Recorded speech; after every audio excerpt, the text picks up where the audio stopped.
We're live. We are live. It is 5 o'clock. I am going to wait 2 minutes to see if any others log on.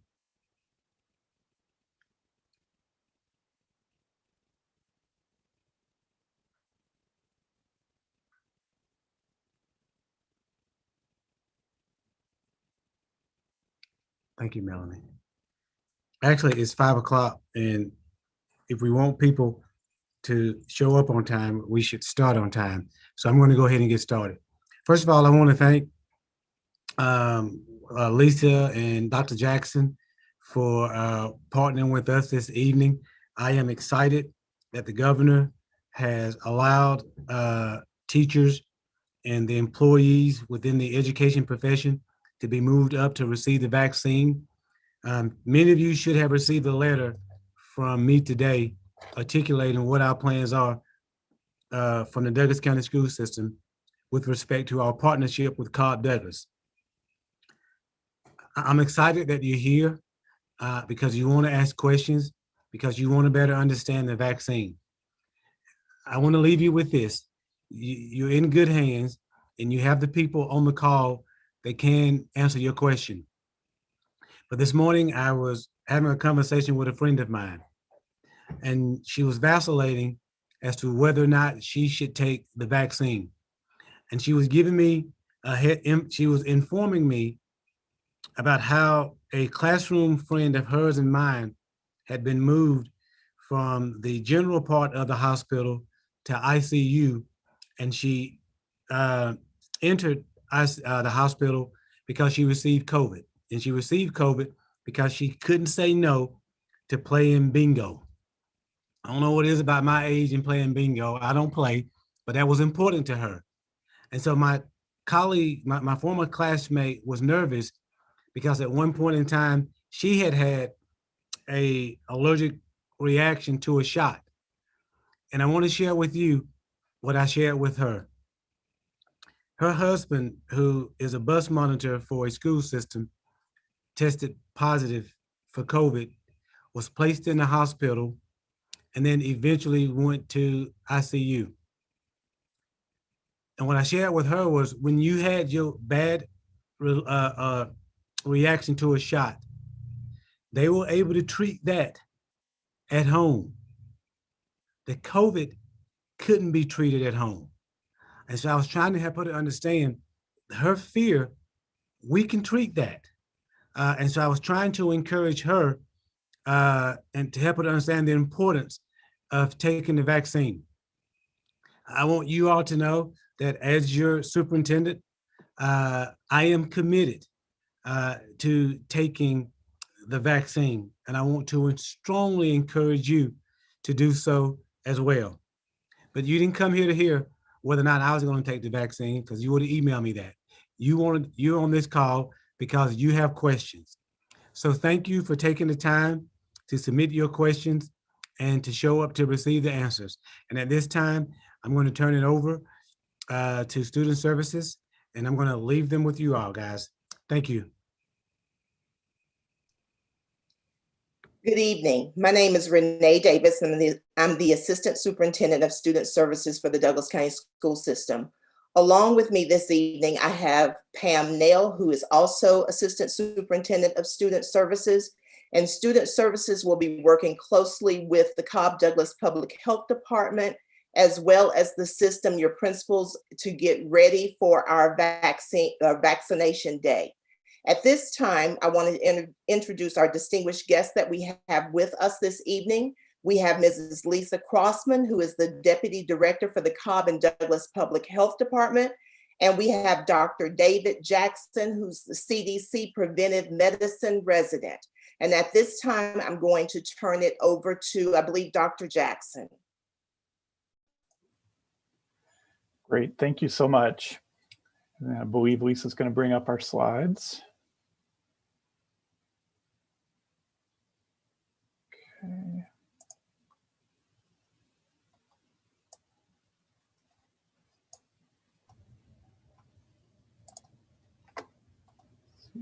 There we go. Excellent. Thank you, Lisa.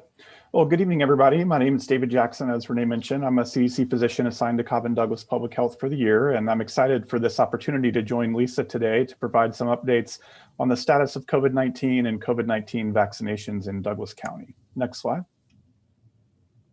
I wanted to begin with a status update on community transmission of COVID-19 in Douglas County.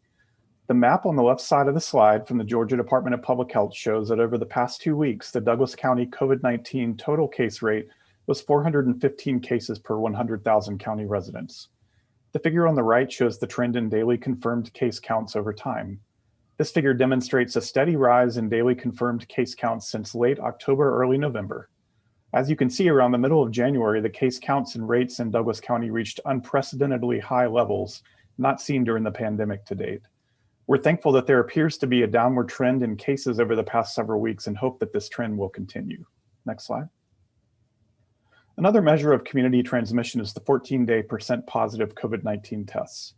The map on the left side of the slide demonstrates that the percent positive COVID-19 tests over the past 2 weeks in Douglas County was 8.1%, with a similar pattern of what we saw with the case trend seen in the figure on the right side of the slide, where you can see the percent positive tests peaking in early to mid-January and then declining over the past few weeks. Next slide. So how should we interpret these numbers? In terms of case rates, transmission levels can be grouped into the categories shown here, with 14-day rates greater than 100 cases per 100,000 county residents considered high. In terms of the percent positive COVID-19 tests over the last 14 days, the World Health Organization has recommended that we use a marker of 5%, with anything above this to represent high community transmission. Next slide. Based on these criteria, Douglas County community transmission remains extremely high, with over 400 cases per 100,000 residents and 8.1% positive COVID-19 PCR tests. In addition to the steady increases in case rates and percent positive tests, we've also seen increased emergency room visits and hospitalization since November. Although we are hopeful that case rates and percent positive COVID-19 PCR tests have shown a steadily decreasing trend recently. Next slide. We remain particularly concerned that our hospitals remain so near capacity, with inpatient bed use at nearly 92% and intensive care unit bed use at over 84% of capacity in the region that includes Douglas County, that's Region N. Next slide. With the surging case rates, we are excited to have increasing availability of COVID-19 vaccines as an additional public health tool to complement the other public health measures we've been recommending all along, such as wearing a mask, watching your distance, and washing your hands. Currently, the FDA has authorized 3 COVID-19 vaccines for emergency use. The first 2 authorized vaccines are messenger RNA or mRNA vaccines. The vaccine manufactured by Pfizer-BioNTech is the vaccine that you may have heard about that requires ultra-cold storage. This vaccine requires 2 doses, 21 to 42 days apart, and is authorized for individuals 16 years of age and older. It was highly efficacious in the phase 3 trials with 95% efficacy overall. Next slide. The other mRNA COVID-19 vaccine is manufactured by Moderna and does not require ultra-cold storage. The Moderna vaccine also requires 2 doses, but in the case of the Moderna vaccine, these 2 doses must be given 28 to 42 days apart. Also, the Moderna vaccine is authorized for individuals 18 years of age and older instead of 16 years of age and older for the Pfizer vaccine. The Moderna vaccine was also highly efficacious in the phase 3 trial with 94.1% efficacy noted. And currently, Cobb and Douglas Public Health only has the Moderna vaccine available, but it is possible that we could have other vaccines available in the future, whether that's the Pfizer-BioNTech or the Janssen vaccine. It is important to note, though, that these vaccines are not considered interchangeable, so your second dose needs to be manufactured by the same company as your first dose. In other words, if you got a Moderna vaccine for your first dose, your second dose also needs to be manufactured by Moderna. Next slide. The third COVID-19 vaccine, which was most recently authorized last week, is manufactured by Janssen Pharmaceuticals, also known in the US as Johnson & Johnson. This vaccine has more convenient storage requirements than the Pfizer-BioNTech vaccine and only requires a single dose. It's currently authorized for individuals 18 years of age and older. This vaccine was shown to be 66.3% efficacious worldwide at preventing symptomatic COVID-19, with 74.4% efficacy noted among study participants living in the US. While these are very encouraging numbers, it was even more efficacious for preventing severe COVID-19 disease, as measured by its 100% efficacy for preventing hospitalization due to COVID-19 at 28 days or more after vaccination, and 100% efficacy for preventing death due to COVID-19. Next slide. There are several benefits of COVID-19 vaccination that I'd like to briefly highlight. As we just discussed earlier, these 3 vaccines are effective at preventing COVID-19 among vaccine recipients. Additionally, evidence from the phase 3 trials suggests that these vaccines may prevent serious illness in vaccine recipients who do get COVID-19. Evidence also indicates that they may protect others around vaccine recipients from COVID-19 infection as well. Next slide. There have been some questions about comparing the authorized COVID-19 vaccines and determining which vaccine is best. It's important to keep in mind that no trials have yet compared any of the authorized COVID-19 vaccines in the same study, at the same time, or in the same location. As a result, we really don't have the data necessary to say which, if any, vaccine has superior overall efficacy for the same outcome. However, we can say that all authorized vaccines had high efficacy for preventing hospitalization due to COVID-19 in the clinical trials, and across all phase 3 clinical trials, no one who received a COVID-19 vaccine died from COVID-19. Given that vaccine demand is far higher right now than vaccine supply, I like the statement that I've heard others say, which is that the best COVID-19 vaccine is the one that you can get. This is in line with CDC guidance as well, given their recommendation to get the first COVID-19 vaccine that is available to you. Next slide. While these 3 vaccines are considered to be very safe, mild side effects are relatively common. The most common side effects associated with the mRNA vaccines include those shown on the slide here, such as injection site pain or swelling, fatigue, headaches, body aches, joint pain, nausea, vomiting, fevers, and chills. Next slide. Some of the characteristics of these common side effects are shown here, with approximately 80 to 89% of vaccine recipients developing at least one local symptom, such as injection site pain, and 55 to 83% of mRNA vaccine recipients developing at least one systemic symptom, such as headaches. It's important to keep in mind that most of these systemic post-vaccination symptoms are mild to moderate in severity, occur within the first 3 days of vaccination, and resolve within 1 to 3 days of onset. In addition, symptoms appear to be more frequent and severe following the second dose of the vaccine and among younger persons compared to older persons. Next slide. The common side effects associated with the Janssen vaccine are similar and include injection site pain, swelling, and/or redness, fatigue, headaches, body aches, nausea, and fevers. Next slide. With the Janssen vaccine, approximately 50% of vaccine recipients developed at least one local symptom within 7 days of receiving the vaccine, with injection site pain being the most common local symptom experienced. Approximately 55% of those receiving the Janssen vaccine developed at least one systemic symptom within 7 days, with headache, fatigue, and muscle aches being the most common. These symptoms usually resolved within 1 to 2 days of onset, and at least in the trial appeared more common among younger persons compared to older persons. It's important to note that post-vaccination symptoms from any of the 3 authorized COVID-19 vaccines are not a sign that a vaccine recipient is infected with the virus that is responsible for COVID-19, and none of the 3 currently authorized COVID-19 vaccines are live virus vaccines. Instead, these symptoms indicate that the body's immune system is responding to the vaccine and developing protection against the virus that causes COVID-19. It is okay to use over-the-counter medications like acetaminophen or ibuprofen to manage these post-vaccination symptoms, as long as you don't have an underlying condition that would prevent the use of these medications and your doctor is okay with you taking them. Taking these types of medications after vaccination to manage the side effects is okay, but CDC does not recommend taking these medications prior to vaccination, anticipating that you might develop symptoms after receiving a vaccine. There is some concern that pre-medicating like this prior to vaccination could negatively impact the effectiveness of the vaccines. And so more studies are needed to understand this better, but that's the reason why pre-medication is not recommended. Next slide. In rare cases, severe allergic reactions have been reported. Signs or symptoms of severe allergic reactions include difficulty breathing, swelling of the face or throat, fast heartbeat, severe rash over the entire body, and dizziness and weakness. When these severe reactions do occur, they tend to occur in the first few minutes after the vaccine is received, and almost always within the first 30 minutes to 1 hour after vaccination. For this reason, those who receive the vaccine are advised to wait 15 to 30 minutes after receiving their vaccine to be monitored for any of these more severe side effects. This post-vaccination monitoring is especially important for those who've had a prior severe allergic reaction to another medication in the past, such as those that required administration of epinephrine. CDC recommends that vaccination sites have appropriate equipment and medications for managing these severe allergic reactions available in the event such a reaction occurs.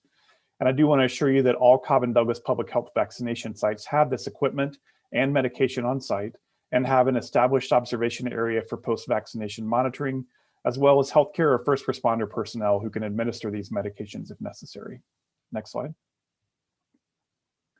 These two articles recently published in CDC's MMWR reported on cases of anaphylaxis after administration of nearly 1.9 million doses of the Pfizer vaccine and over 4 million doses of the Moderna vaccine. The article about the Pfizer vaccine showed an anaphylaxis case rate of 11.1 cases per million doses, with 71% of cases occurring within 15 minutes of vaccination. And the article about the Moderna vaccine showed an anaphylaxis case rate of 2.5 cases per million, with 90% occurring within 15 minutes of vaccination. Although these rates of anaphylaxis are higher than for some other vaccines like the seasonal influenza vaccine, they are still considered very low rates. These articles also emphasize the importance of the 15 to 30-minute post-vaccination monitoring period. Next slide. In order to continue monitoring vaccine safety, CDC's developed the vSafe system for reporting any side effects that folks may have from the vaccine. We encourage everyone to sign up for vSafe immediately after receiving their vaccine and respond to the health check-in messages that the system sends to help with ongoing safety monitoring of these vaccines. The system should also remind you when you are due for your second dose of the vaccine. You can sign up for vSafe at www.cdc.gov/vSafe. This new safety monitoring system is in addition to the Vaccine Adverse Event Reporting System, or VAERS, which remains an important system for reporting adverse events related to this vaccine. Together, these two systems are helping improve our monitoring of adverse events due to COVID-19 vaccines. Next slide. There are currently only 2 contraindications to receiving one of the 3 currently authorized COVID-19 vaccines. Those include a history of severe allergic reaction after a previous dose or to a component of the COVID-19 vaccine, or an immediate allergic reaction of any severity to a previous dose or known allergy to a component of the vaccine. Next slide. In order to determine whether a vaccine recipient has had a previous allergic reaction to an ingredient of one of these vaccines, it's important to know what the vaccine ingredients are. The ingredients for the 3 currently authorized COVID-19 vaccines are shown on this slide. I don't expect you to read all these ingredients here, but this information can be reviewed more carefully on the emergency use authorization fact sheets for the vaccines, which are available on the FDA website and from the vaccine manufacturers. This table of ingredients can also be found on the CDC website shown at the bottom of the slide. I did want to talk a little further about the ingredients shown in the red box. You may have heard concerns raised about polyethylene glycol, or PEG, which is an inactive ingredient in both the Pfizer-BioNTech and Moderna vaccines, and polysorbate, which is an inactive ingredient in the Janssen vaccine. Next slide. These ingredients are not common household words, but because of recent concerns about allergic reactions to them, I want to briefly discuss them further. Polyethylene glycol is a component of many medications, with osmotic laxatives being examples. Polysorbates are included in some vaccines and other therapeutic agents, certain health and beauty products, and even some foods. As previously noted, polysorbates are one of the ingredients of the Janssen vaccine. Because these substances are structurally similar, there have been some concerns about cross-reactivity between the two, such that an allergy to one could increase the risk of an allergic reaction to the other. This is the reason for a reaction to one type of currently authorized COVID-19 vaccines being a precaution to receipt of the other type. More information about medications containing PEG or polysorbates is available in the package insert or via the NIH Daily Med database or supplementary materials listed on the CDC website at the link shown in the 3rd bullet on this slide.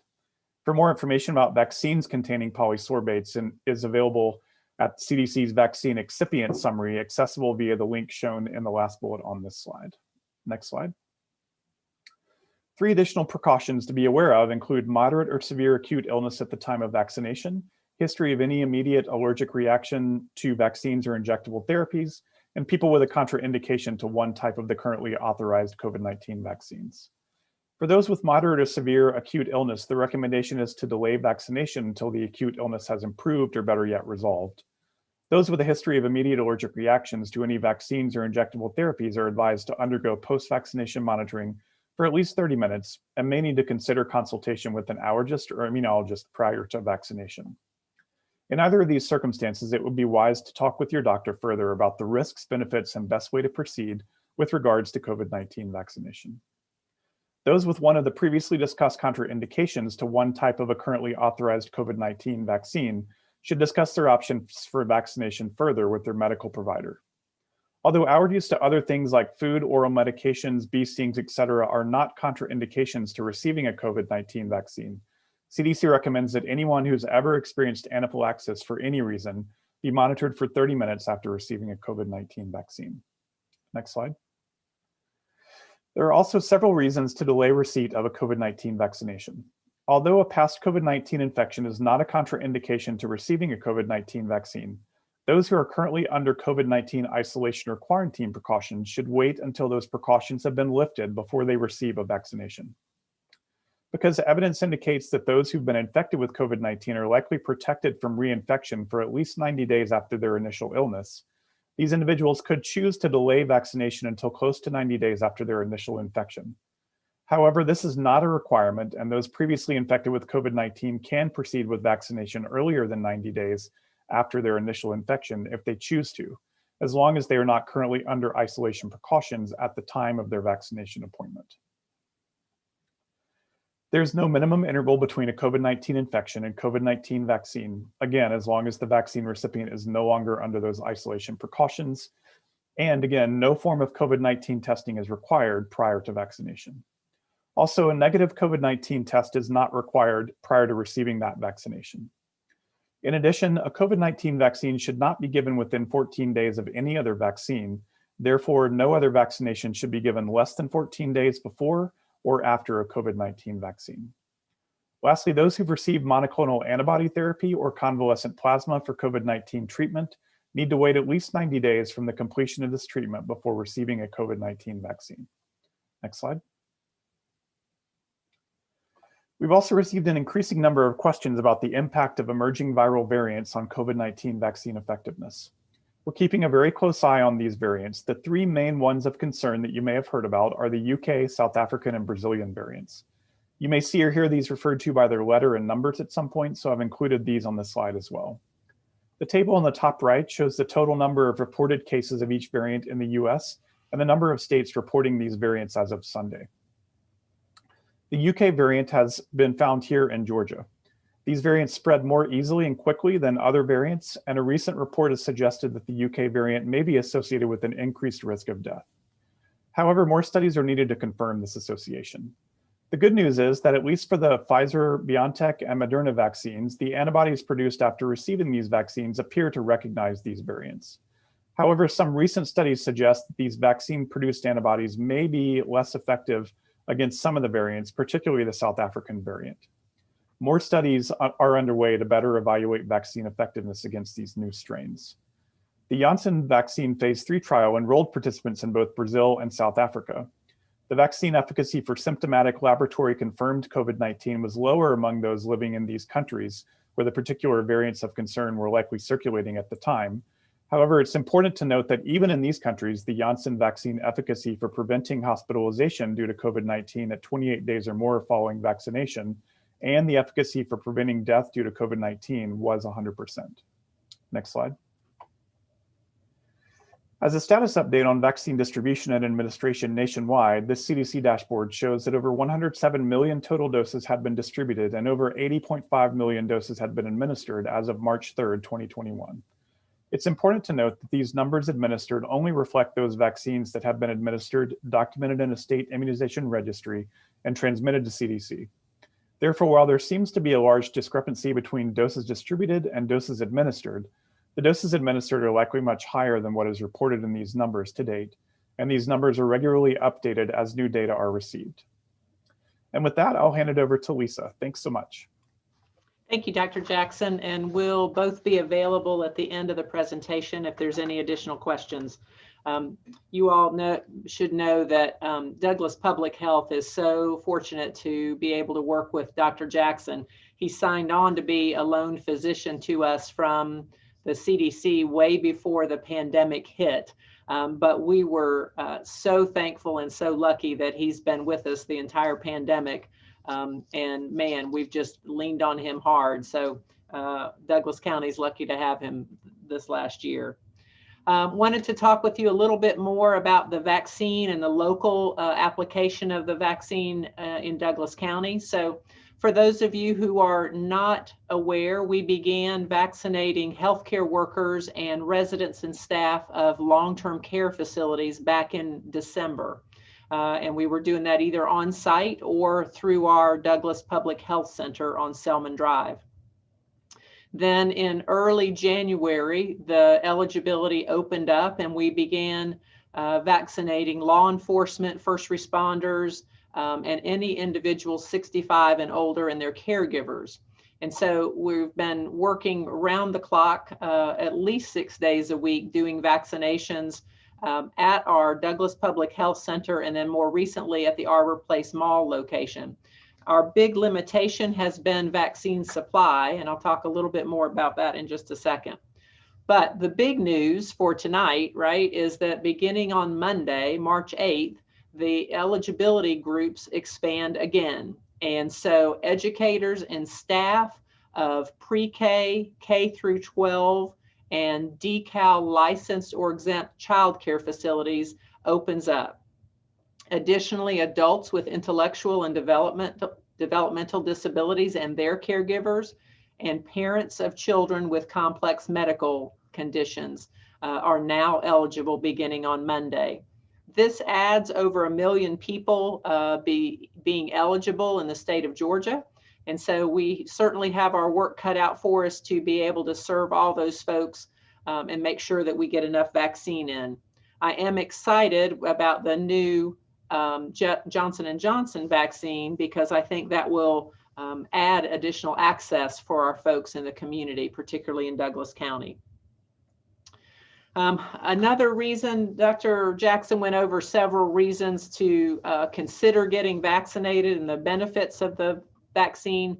I want to add one more to it, that we recently have new guidelines from the CDC that allow a person who is fully vaccinated, meaning 2 weeks after their second dose, if they got Moderna or Pfizer, or 2 weeks after their single dose of Johnson & Johnson vaccine, that 2 weeks after being fully immunized, and then up to 3 months after that final vaccination, they are exempt from having to quarantine if they come in contact with a positive person, if they remain asymptomatic. And so that's great news for folks who want to continue working and need to be able to continue to be out and about or taking care of family members and not having to quarantine. So we feel like this is a really good addition. And most people will say, well, Lisa, how come it's not longer than 3 months? And we would just tell you that the reason is this is still a new vaccine. It's still a new virus that we're watching carefully, and the scientists are studying it. And so for right now, we're only comfortable, CDC is only comfortable saying 3 months after you are fully vaccinated. But I do expect that in the months to come or in the weeks to come, they will expand that as they're able to demonstrate that immunity retains. There is one exception to this, that if you are an inpatient in a healthcare setting or a resident in a healthcare setting, you should continue to quarantine. Also be aware that it is only for those folks who are asymptomatic. So if you ever develop symptoms, we want you to go ahead and get tested and immediately go into the quarantine or isolation if you test positive. But we feel like it's a nice addition and great opportunity for those folks who have gotten vaccinated. Wanted to share with you some pictures of our new vaccination site at Arbor Place Mall in Douglas County. Big shout out to Arbor Place Mall and Elm Creek Realty for working with us to provide this site. We've currently vaccinated about 4,000 individuals at our location. That's just public health. There are many other providers that are also vaccinating. We have the capacity at this location to grow up to 900 to 1,000 vaccinations every day.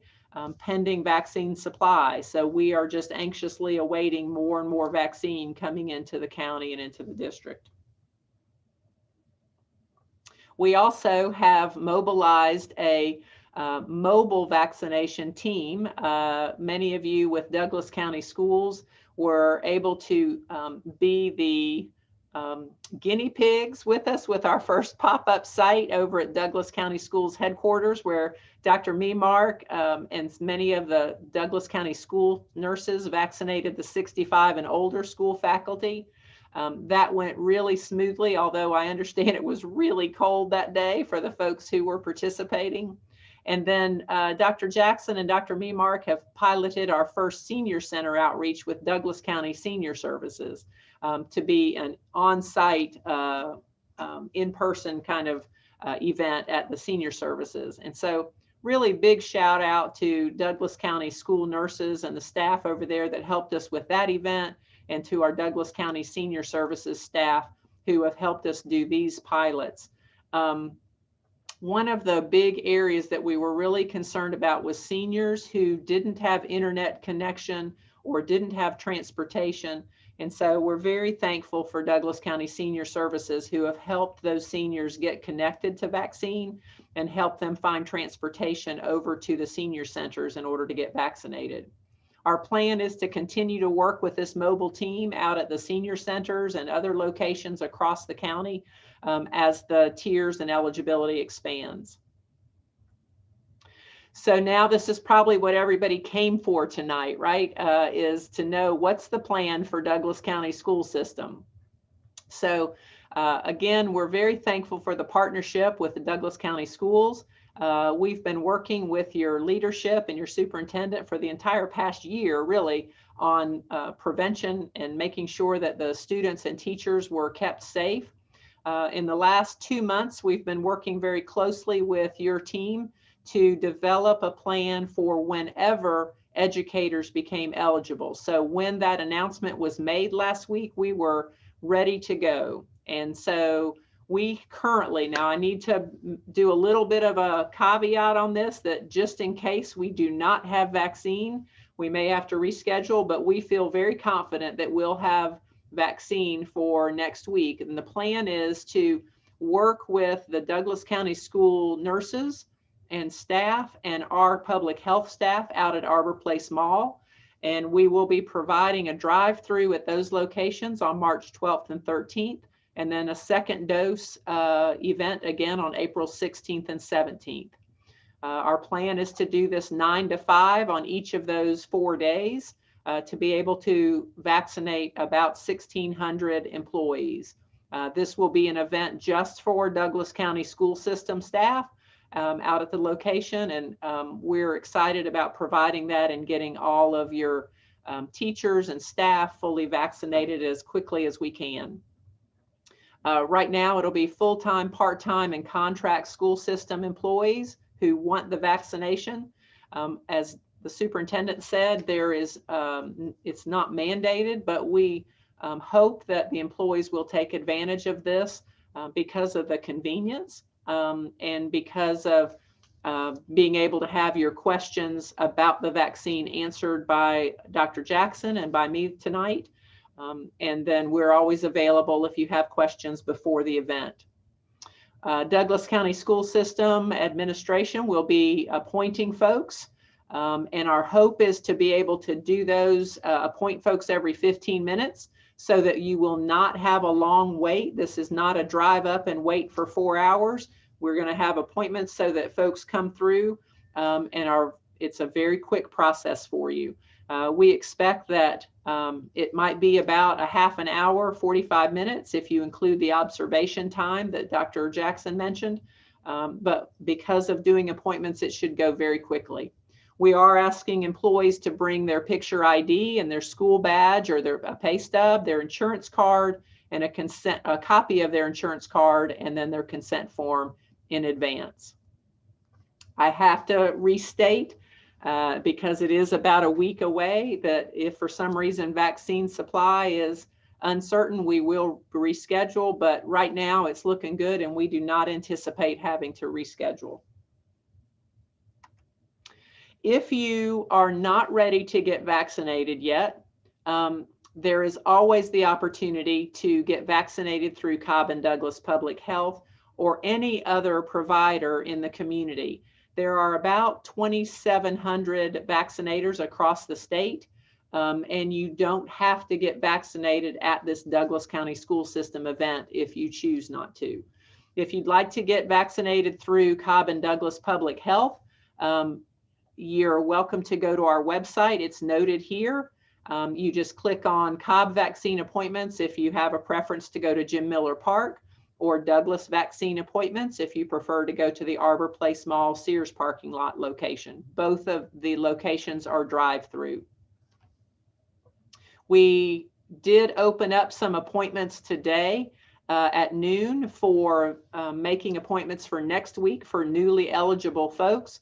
And so we've had a great response to that. I wouldn't be surprised if that's closed at this point, but a couple of hours ago when I checked it, it was still open for Douglas County. So I'm not sure if that's filled right now. I wouldn't be surprised if it were. But as we get more and more vaccine, we will put out through our social media and on our website when those appointments will open back up again. I do want to remind folks that both for the Douglas County School System event and all appointment or all events through Cobb and Douglas Public Health, that appointments are required. You can't just drive up for those locations. We will add appointments about a week at a time just to make sure that we have vaccine for you. We do not want to appoint a bunch of folks and then have to cancel because we didn't get vaccine. So we try to do those a week at a time to make sure that we have that. I will also tell you that we put priority on second dose needs. And so if you've gotten your first dose with us and you need to get a second dose, we will prioritize that second dose before we open up appointments to a new first dose folks, so that you're assured you can get your second dose on time. If you are interested in looking at other locations across the state and the area, you can always go to the Georgia Public Health website and click on the vaccine locator. This will queue up a search option, and you can plug in your location of any county that you're interested in, and it'll show you those locations, and you can click on those and find out how to register for an appointment in those locations. I will remind you that you do not have to get vaccinated in your home county. So many people might find in Douglas County, might find that Carroll County or Paulding County might be more convenient for you depending on where you live in the county, and that is completely fine. This is a statewide campaign, and we will vaccinate those folks in any community. We are asking you to be a Georgia resident though, because vaccine is provided to the states based on population and usage in those states. We are asking you to be a Georgia resident. And so we are not vaccinating folks that come over from Alabama or from some of the neighboring states. There are also on that same website, you'll see buttons that allow you to schedule at any of the retail pharmacies. So you can always click on these and it will take you right to those individual websites. If you prefer to get vaccinated at a Kroger or Walmart or any other retail pharmacy. And then most recently, you've probably heard that GEMA, Georgia Emergency Management Services, has opened up some new locations across the state.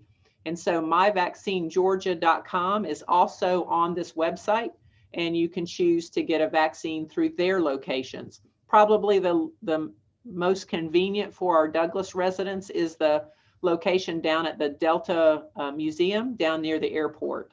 And they're offering a very large drive-through, and they're doing vaccinations down there. We have given over 2 million vaccinations to date as of the 2nd, so we're well above that now.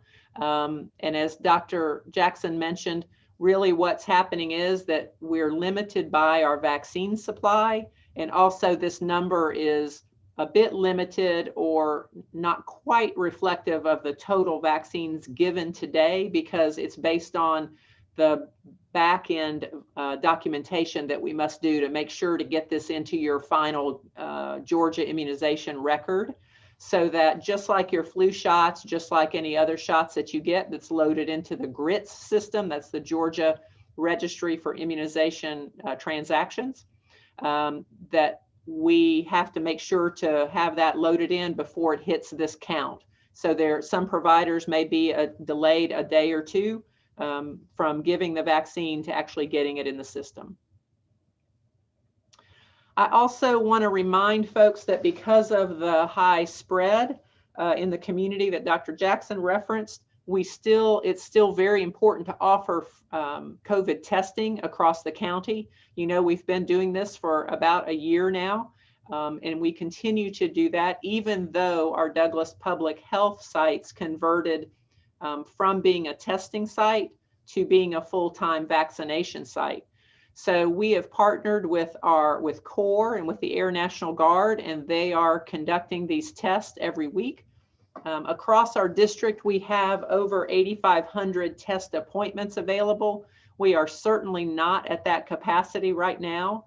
And so there should be no problem getting in, if not the same day, at least the next day for a test if you need to be tested. In Douglas County, you can see that Monday through Thursday, we're at the Woody Fight Senior Center, and on Fridays, we're at Kingdom Builders. We also, convenient to Douglas residents, probably the Epicenter and Word of Faith Cathedral is also a location twice a week for us. You still can register for those tests as you have been the last 10 months through the CDPH COVID-19 testing.org site. And I'm pleased to tell you that we're still seeing turnarounds of 24 to 36 hours on all of our test locations. And so we're pleased about that. For those of you who might be on the border with Cobb County and may find that you want to come over to Jim Miller Park to be tested, I'm not sure that's terribly convenient compared to what's offered right in the county, but we have launched a new testing site at Jim Miller Park this past month with Mako Labs. The difference with our Mako location and these other ones that I previously mentioned is that our Mako folks are taking insurance. There is no out-of-pocket expenses at any of these locations, but at the Mako site, they are taking insurance and hoping to bill insurance. But if you are uninsured, have a high deductible or a copay, none of that will be collected at this site, and no insurance is collected at all, and there is no cost to the participants at any of these other locations.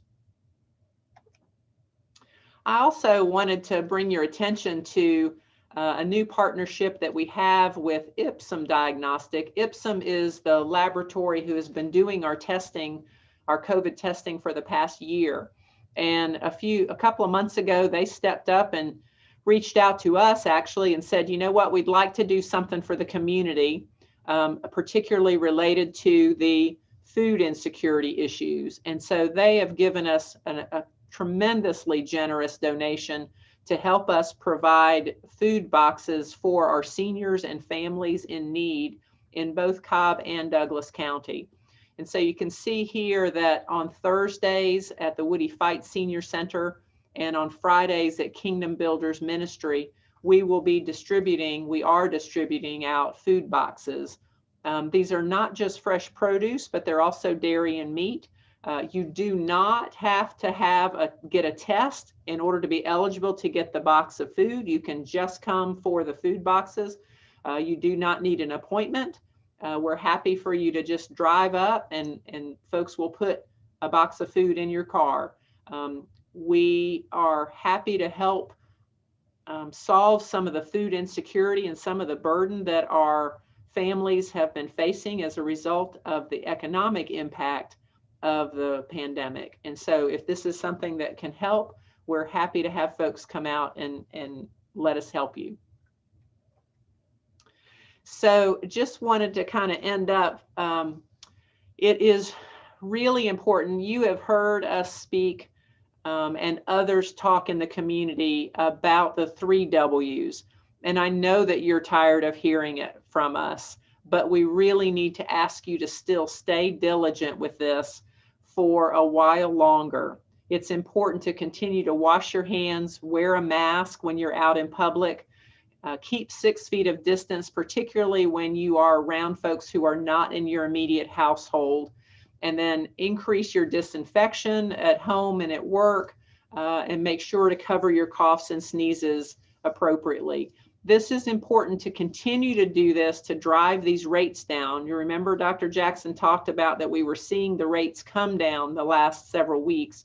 If we're going to continue to see those rates come down, we've got to have residents continue to do this. Additionally, even after you are vaccinated, we are asking residents to continue to do this so that we can make sure that as the scientists look at how long immunity lasts after vaccination, we don't have any peaks, and we also don't see any additional peaks in our case rates, possibly due to these variants. So while we're watching all of that and seeing the impact of these vaccinations, we still ask you to practice the 3 W's. I just can't, I know I sound like a broken record on the number of times that we've talked to the Douglas community, but this is not the time to throw your masks away. Please hang on for a little while longer. And then we know that it has been a hard year on everybody, you know, particularly our Douglas County school system educators. Man, you all have a tough job on the best of times, but to put on top of you the COVID pandemic and all of the prevention strategies and the hybrid education and everything else that you've been trying to juggle for the past year, we really want to take a reminder or have a reminder for you to take care of yourself. It's really, really easy when we're all facing this crisis to forget about getting enough sleep or eating well or getting enough exercise. And so many people that I run into have put those off the table or put those off their calendars. And I want to make sure that you all hear very strongly from your public health partners that this is as important as all the other things that we talk about, right? Nothing has changed with heart disease and cancer and all of the other illnesses that we face that are a result of us not taking care of ourselves. So if you have been neglecting yourself, please stop for a moment and see if there's a way that you can get back to getting enough exercise, eating healthy, and getting enough sleep. I'm going to stop sharing the screen and let's see if we have any other questions that have come in that we didn't answer, either Pam or Renee, that we didn't answer as part of the presentation. Okay, thank you. Thank you so much, Dr. Jackson and Ms. Crossman. As you know, we afforded employees an opportunity to give us questions ahead of time, and I think you two did an amazing job in answering most of those questions. We're not going to do live questions today, but we're going to open up our form again, and in case people have additional questions after the meeting, but I'll talk about that in just a second. As I look at the questions that our employees sent in, I know you mentioned in your presentation that at the current time, Moderna is what has been available, but then I think the presentation spoke to possibly Pfizer. Do we know at this time, given we get the vaccines, which vaccine it will be? So we have Cobb and Douglas Public Health has been using Moderna solely since December when we began vaccinating folks. But what we are finding is that because there are so many providers that are using Moderna, we're starting to see some more limitations with that vaccine than possibly with the Pfizer. And so because the Pfizer requires the ultra cold freezers and not all providers have the ultra cold freezers. So we are doing our very best to see if we can get some Pfizer in. We do have the freezers to be able to handle that, thanks to the Douglas Cares funding that came in through Douglas County and the city of Douglasville. So we're expecting to begin using some Pfizer in the district week after next. We also think that we will be using Pfizer for some of our school vaccination events, including Douglas County. So right now, I think that we'll be using Pfizer for the events for Douglas County. But I have to tell you, it really depends on what we get sent. Our main goal is to provide the vaccinations and to not have to reschedule them for you all. And so depending on what we get in hand is what we'll go with. Okay, great. Thank you. And forgive me, I have a couple of extra questions that you may have covered. And if you did, just forgive me. One was, do you have to get the vaccine every year? Do we know how long the vaccine lasts? You want to take that, Dr. Jackson? Sure, yeah, it's a great question. So for right now, the CDC recommendation is that it's just the single series. As far as the data has shown, and again, the data is limited by just time at this point, we believe that the vaccine will protect folks for at least 3 months, but we're very hopeful that the immunity produced by the vaccines will be more durable than that, in which case we may not need to get the vaccine again every year, but I think that's going to require more time and more data before we can say for sure. Great, thank you. I know you spoke to the effects of the vaccination, but did you share anything as it relates to fertility and women who are trying to conceive? Thanks for that question. I didn't specifically address that in the presentation, but that is a common question we've heard from a number of folks. There's no evidence that any of the currently available vaccines cause any impact on the reproductive tract. So these vaccines are not associated with infertility. And all of the expert bodies, including CDC, the American College of Obstetricians and Gynecologists, as well as the American Academy of Pediatrics and the Society of Maternal and Fetal Medicine. These are all folks who work with both pregnant women that want to get pregnant, as well as newborn babies after they've been born. All are recommending that we not withhold these vaccines from pregnant women. And that's because, for a variety of reasons, number one, we don't have any evidence based on the mechanism of these vaccines that they would cause any harm to a pregnant mother or to the developing fetus. Number two is that we do know that pregnant women are at higher risk for more severe COVID disease if they become infected. And so we want to make sure that that group is as protected as they can be.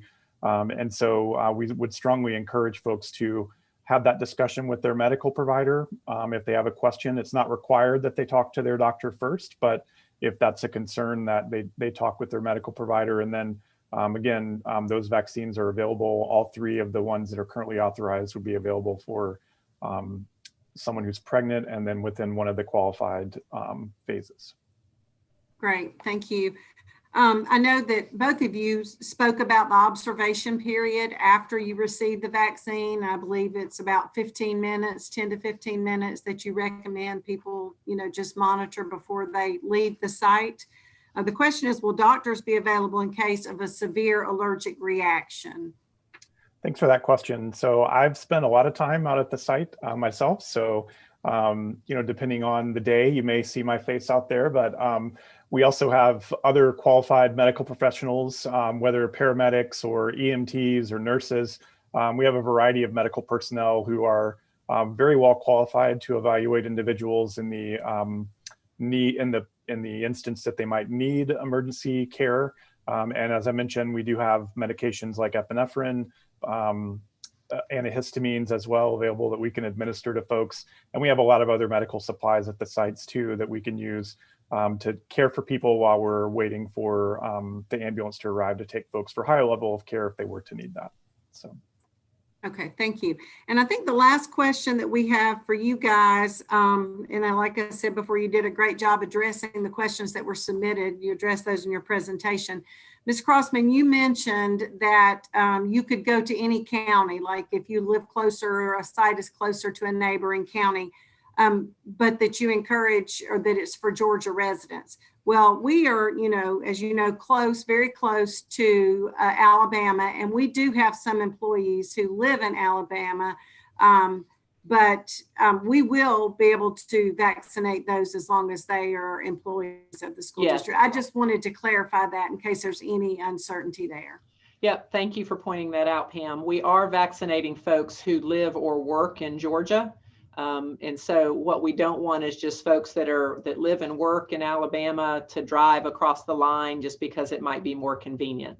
But if we have any teachers or faculty that are employed with Douglas County School System, but they live in Alabama, we absolutely will vaccinate them. Very good, thank you.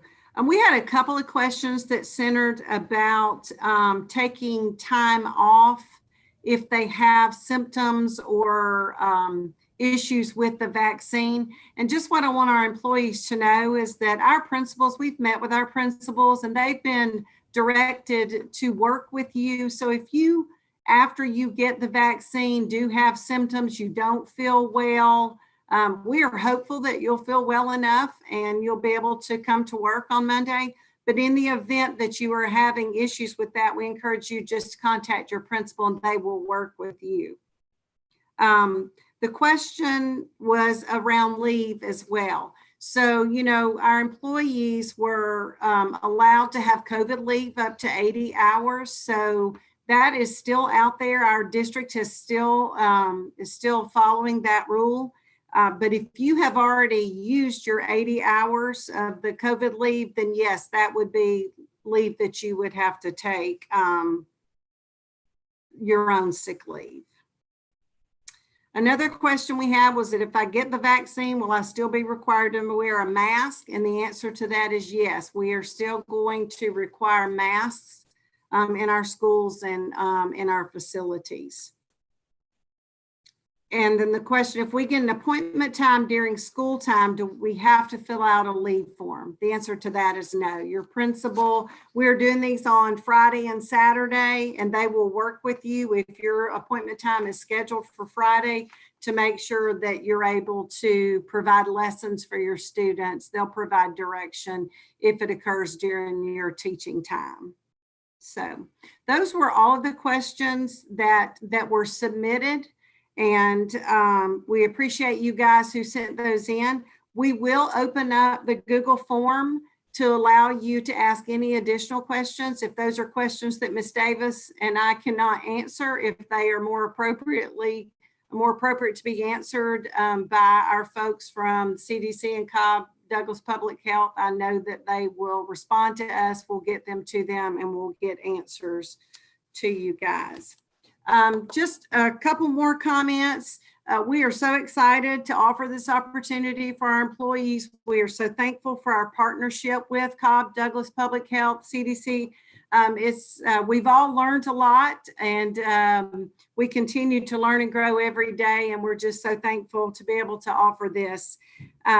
Just some logistical things. If you informed your principal a few weeks ago that you were interested in receiving the vaccine, your name is on a list. You will receive an appointment date and time from your principal with specifics.